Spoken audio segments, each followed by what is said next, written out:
On my channel, you guys, I'm doing a reaction to Gucci Mane's statements to Dallas police over Pooh Shiesty's 600K plus robbery. Let's get to it. And what's up, everybody? Welcome back to another episode of EOS. It's 1090 Jake, man. I'm rocking with y'all rocking with me. And for this video, we got a major update in the Gucci Mane versus Pooh Shiesty case. I have new paperwork that hasn't been seen, and we're gonna break it down. Quick pause, because this might actually help you out. If you've ever needed access to your money before payday, there's a banking app called Current that lets you get up to $750 as a paycheck advance once you qualify. So instead of waiting for payday, yours too. But if you're trying to build your credit or just want your direct deposit sooner, it handles all of that in one app. If you scan the QR and create an account, just go through the normal sign-up steps, enter your information, and order your Current card. $75 bonus. If you ever feel like managing money is stressful or tight sometimes, it's definitely worth just checking it out, because that's literally what it's designed for, helping people like you stay more on top of their finances. So by now, everyone that's been tuned in should know that everyone involved has been denied bond and is being held by the feds. A picture of Big 30 on the jail yacht has already hit the internet, and Pooh Shiesty has hired a powerhouse of a legal team. There is no contract, this mystery contract. They have no contract. They have no video of this alleged signing of a contract. They have no guns. They have no jewelry. They have none of that physical evidence. What they have is they have allegedly 5 individuals, one of them being a very well-known individual that is allegedly cooperating with the government and making these allegations against my client and many more.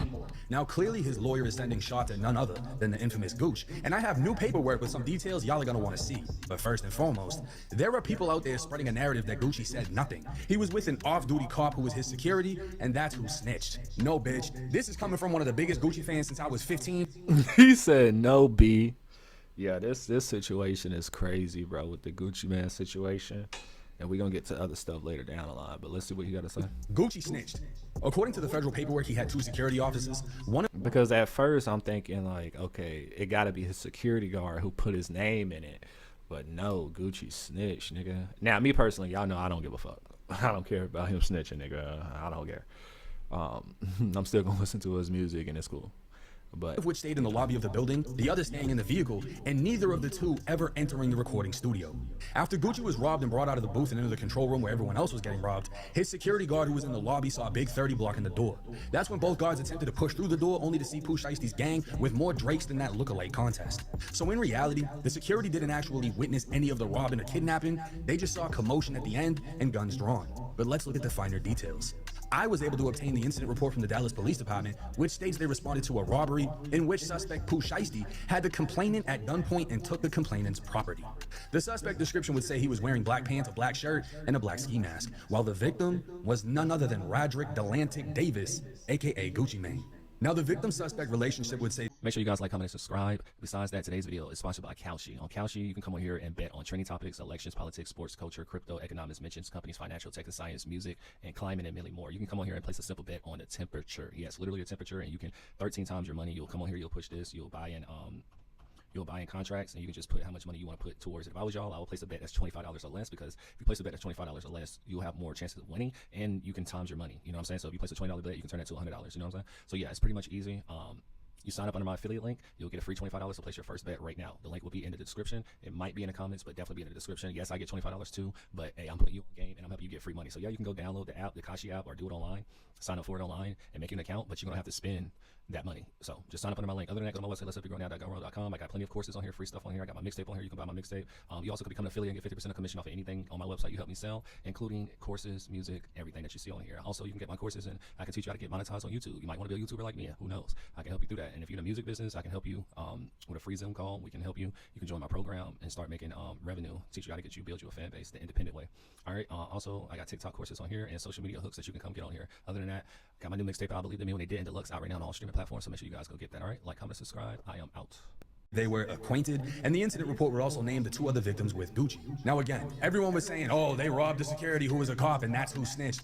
Shut the fuck up. MM, in the federal paperwork, is confirmed to be Matthew Marzal, Gucci's personal photographer, and BP is confirmed to be 46-year-old Brandon Putman. Now things get even more interesting here. BP is a private chef closely associated to Gucci Mane, as he can be seen not only wearing a 1017 chain, but sporting 1017 clothing as well as attending many events such as Gucci's birthday. But things go back way further than that. BP is one of Sun Valley's originals, Sun Valley being the old apartments located in Zone 6 on Atlanta's east side of Boulder Crest Road. A hood Gucci has famously rapped about for years, and the same hood OJ the Juice Man came up out of, which is why they'd all be pictured together. BP would be tagged in old photos of Gucci in the hood showing this wasn't just a personal chef, this was a very close friend of Gucci, possibly considered family. And in that same photo, BP would comment classic, to which someone replied, not one rat or coward among us. Well, BP would also make the news back in 2010 after Clayton County and Fulton County authorities seized over 300 pounds of marijuana valued at $1.7 million, while seizing almost $200,000 in cash, multiple vehicles, and a gun. So BP wasn't just anybody, he was a real nigga, man, but you know. But inside of that music recording studio, he'd get his chain snatched, his pockets ran, and BP would identify not one, not two, but 4 of the suspects by name and Instagram handles. Now let's talk about Gucci. The incident report would state the responding officer met with complainant 1, Roderick Davis, and the 2 other victims who stated they were robbed at gunpoint by 6 or 7 unknown suspects wearing black attire. So this is stating Gucci was one of 3 suspects who told police he was robbed. Now the actual statements have been redacted under Texas law, but police were told exactly what was taken by who. Gucci told officers he was robbed of $3,600 in cash, a blue and white Bulgari watch valued at $250,000, alleged to be the same watch gifted to him by his wife for his birthday, and his wedding ring worth $50K, while his earrings were worth another $250,000, meaning Gucci was robbed for a total of $553,600. BP got for his 1017 pendant worth $20K, and the cameraman got hit for his Rollies and Louis worth around $96,000 total. So in all, Shiesty is made off with over $600,000 worth of shit. Now, how would the police know exactly what was taken from Gucci? Because he told them. Y'all really think Gucci security was in a whole other area of the building that didn't see shit, and he's gonna know exactly what got taken from Gucci and the exact value? Or do y'all think Gucci was standing there whispering to his security, telling him what to tell the police so he wouldn't be considered a rat? All in all, it's looking bad for everyone in this situation. Gucci told Pooh Shiesty them facing life, and crazily enough, none of the evidence has been recovered. No guns, no jewelry, nothing. On top of that, apparently nothing has been found on video. So this whole case is built on statements, meaning Gucci and his team will have to see this through and fully cooperate to get justice. Music is one of the best ways to express your feelings. That's why today we're gonna do something. Now again, this paperwork is aligning with the federal paperwork saying Gucci cooperated, and it's destroying the false narrative that people put out there of Gucci didn't say nothing, his off-duty security officer, police, whatever, is the one that said everything. I mean, it's complete bullshit, and the funny thing is, the people saying it, Gucci don't even know y'all. Y'all are just saying it because y'all can't believe it, because y'all don't want to accept it, because y'all been listening to Gucci for so goddamn long, it just hurts y'all's hearts. But the paperwork is the paperwork. Gucci identified Pooh Shiesty, told the police everything Pooh Shiesty was wearing, told the police everything that was taken off of him, and the value of what was taken. Now, like I said, at this point in time, no piece of evidence has been recovered. This case is entirely built on statements, but you don't actually need to recover anything to convict somebody. If somebody is willing to say, you did something, that's enough to get you convicted. That was enough to get me convicted of armed assault with a firearm. Like that was my charge. There was no evidence. They never found the gun. They did a whole search warrant. They didn't find shit. But somebody went to a grand jury and said I pointed a gun at them and attempted to rob them. And that was enough for me to get charged, and I ended up pleading out in that case. Same shit here. But Gucci and his team are gonna have to fully cooperate because it's a federal case. They're gonna get subpoenaed. And if they refuse it, they're gonna find themselves in some trouble. This isn't a situation that you can just make go away. Statements were already given. This became a Fed case. The Feds have investigated, they've indicted, they're deciding not to release any of the suspects, and they're gonna take it all the way. So we're just gonna have to wait and see how this case plays out. But hey, let me know y'all's thoughts and comments in the comment section. It's 1090 Jake. I'm rocking with y'all rocking. Yeah, that's a crazy situation, man. Like I said, well, like I've been saying before, I fuck with Pooh Shiesty. Pooh Shiesty did what he felt was best. That's real nigga shit, you know. And the reasons he did it was, I don't know the whole reasons, of course, although this is allegedly, but number one, about his cousin Big Scar of Gucci Mane taking the chains back, not paying for the whole funeral allegedly, and about Gucci Mane not releasing him from his contract, and Gucci Mane allegedly owing him money. So he was like, you know, I'm gonna take it back to NWA times, I'm gonna do this, and he did it. And now Gucci Mane now don't want to talk to the FBI because he gave a statement to the cops, right? And I don't know what he was thinking. He probably was just in the heat of the moment, right? Now, after he did that and words start getting around, he was probably like, dang, I actually, you know what I'm saying, I'm not trying to actually snitch for real, but it's too late now, nigga. You can't, you feel me? And then for the people that's saying, oh, Gucci Mane is not in the streets anymore and he's a change man and all this other shit, bro, listen. All that is cool, right? All that is cool. But Gucci Mane has plenty of posts on the internet, plenty of posts, plenty of videos saying that he wouldn't snitch. They just brought up an old tweet where he was like, you can do anything in the world, but don't snitch. That's what he has. That's what he's saying. He been saying that. He says that in his music and all that other stuff. You feel me? And he's a street person. Y'all know this is the new Gucci. But if you know him from when he was not on the drugs and stuff, he was really rocking that. Now, yeah, people can change their lives, but at the end of the damn day, you're still making the music about that, though. It's not like he changed his life and now he's still not talking games on his music. Go to the most recent Gucci Mane song that he dropped. You can hear it. So all that y'all trying to cap for him, no, bro, it is what it is. And that goes to show you guys, that's why they tell you, don't put your faith in man or woman. Don't put your faith in them, and don't idolize anybody. Don't even idolize me. Y'all can like me, and I really appreciate you guys for messing with my videos, watching my videos, and if you listen to my music, I appreciate you for listening to my music or whatever you do to support. I appreciate it, but do not idolize me, because at the end of the damn day, I'm not perfect, and some of you guys keep idolizing these people just because of their status, and you think they can't do no wrong, and that's the problem here. Y'all think people cannot do no wrong, and that's not the case, man. But hey, I'm gonna put a link in my description, maybe the comments, but definitely in my description, for an app called Kalshi, and I really need to bring it up.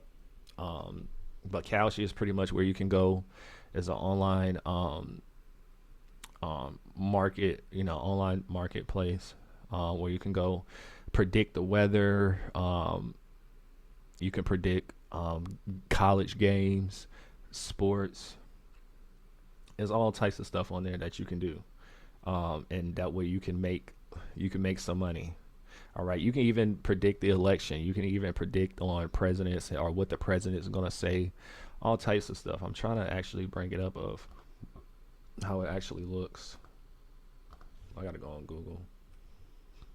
Y'all give me a moment. For my other videos, I already have it up, but I'm just now pulling my computer up and getting stuff going. But yeah, this is how it looks. It's called Kalshi. Now, you need to sign up with my referral link. See, you can trade on anything: financials, politics, sports, economics, climate, crypto, anything. You know what I'm saying? And on here, I have a referral link that will give you $25 for free. Of course, we're both going to get $25 because I'm putting you on game, but you're going to get $25 to place your first bet. You can use that $25 and turn that to $100. I've done it plenty of times already. You can place little bets as $20, $18, and turn that to $100. Now, of course, there's other bigger bets, but if you want to be safe, that way you won't lose money. Because again, I'm not going to sit here and a lot of you guys like you won't lose money. No, it's something that you're doing predictions, you're doing bets. So, you know what I'm saying? So, of course, you're not going to win everything, but you can come in it with the mindset of flipping your money. You feel me? Little by little. You know what I'm saying? You can do $1,000 bets, but it's very possible that you might lose that. So that's why I said, you can win those too, though, but it's not going to be as promising as you placing a little bet basically under $25. You place bets on here under $25, you could 2 times, 3 times, 4 times, 5 times your money. And those be the ones that be most safe. You feel me? So this right here, where they have it where you can bet on the Masters, you know what I'm saying? And then you'll place your bet, you know what I'm saying, of who you think will win, and then you can win money like that. So this is pretty much how it looks or whatever. This is everything that you can trade on. All of this. You can do, and this is the live trades of the bets that you could put in right now. And I can just click here, and this is where you can buy, you know what I'm saying, place your bet or whatever the case may be. And it's pretty, like I said, it's cheap. If I was y'all, I would buy in contracts, because it has something where you can buy in contracts in dollars, but I wouldn't do dollars. I would just do contracts, because when you do dollars, it's like it don't be that much. A lot, you know what I'm saying? Whatever. But other than that, make sure you guys visit my website. Let's Help You Grow Now. Gumroad.com, and on here you can come and get courses and stuff like that on the music business, on how to become a YouTuber. I got free stuff on here as well. I got my mixtape on here you can buy. You know what I'm saying? I got a lot of stuff on there. All right. So yeah. Let me go to Spotify. I gotta pull that up. But yeah, make sure y'all like, comment, and subscribe. And I'm out. Shake, talking about